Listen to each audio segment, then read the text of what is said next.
In this video, we will be looking at rational exponents challenge and looking at many of the ways that you could write each of these roots.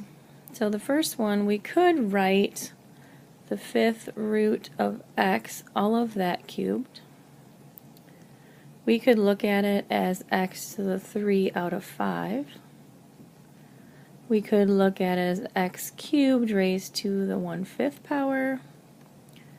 We could look at it as x to the 1/5 raised to the 3rd power. So there are some ways we can write number 1. Number 2, let's look at some of the ways we can write that. We can write it as y to the negative 1/3.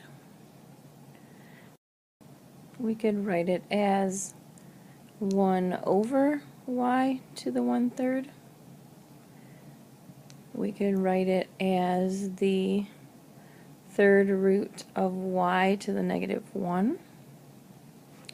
We could write it as y to the 1/3 raised to the negative 1, or y to the negative 1 raised to the 1/3.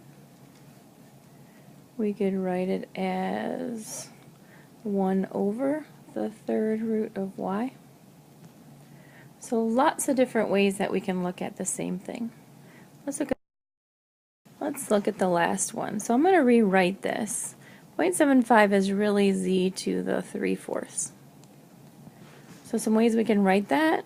We have the fourth root of z cubed, or we have the fourth root of z cubed. We could have z to the 1/4 cubed. We could have z cubed to the 1/4. All kinds of ways we can write the same thing.